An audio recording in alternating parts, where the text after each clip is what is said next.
ரொம்ப வேதனையோடையும் துயரத்தோடையும் தான் இந்த மெசேஜை வந்து அனுப்புகிறேன். தம்பி அஜித்குமார் மரணம் வந்து கண்டிப்பாக ஏற்றுக்கொள்ள முடியாத ஒரு வேதனை. அவங்க தாய் அழுதாங்களோ இல்லையோ, நானும் எங்கள் தாயும் தினம் அழுதுகிட்டு இருக்கோம். இன்றைக்கி அந்த வீடியோ எடுத்தார் இல்லையா சத்தீஸ்வரன்ற ஒரு சார், அவர் நாள் பூரா எங்கள் கூடயே தான் இருக்கார். அம்மாவுக்கு அடிக்கடி மயக்கம் வரணுன்னே அவர் டீ வாங்கி கொடுத்தாரு, எங்களுக்கு சப்போர்ட்டாக இருந்தார்.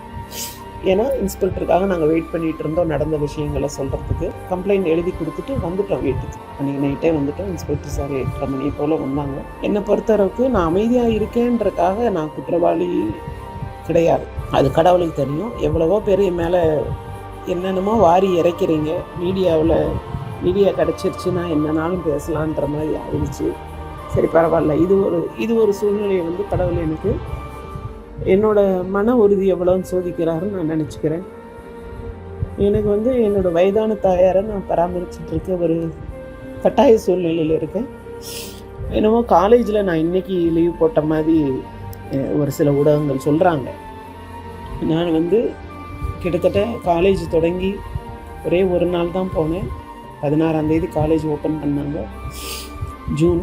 இப்போ வரைக்குமே நான் வந்து அந்த ஒரு நாள் ஜாயின் பண்ணிவிட்டு என்னோடய தாய் வந்து கீழே விழுந்துட்டாங்க. அவங்களுக்கு கொஞ்சம் தலையில் அடிபட்டது, கொஞ்சம் பேச்சு மூச்சு இல்லாமல் இருக்காங்க.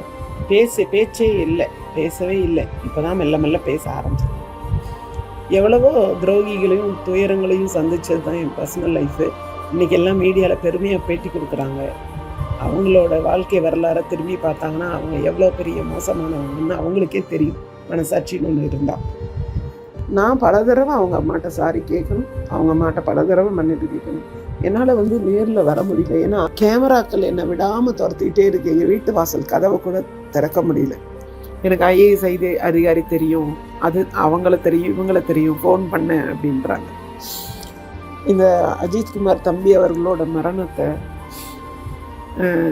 எப்படி எடுத்து செல்லணும், அவருக்கு எவ்வளோ உண்மையாலுமே அவங்க குடும்பம் மேலே அக்கறை இருந்து அவருக்குரிய இரங்கலையும் அன்பையும் வெளிப்படுத்தணும்னா இப்படி திசை திருப்பலாம் இவ்வளோ சேனல்ஸும் பேசிகிட்டு இருக்க மாட்டாங்க. சாத்தான் குளத்தை பற்றி 90% பேசுகிறாங்க, 10% தான் அஜித்குமார் அவங்க தம்பியை பற்றி பேசுகிறாங்க.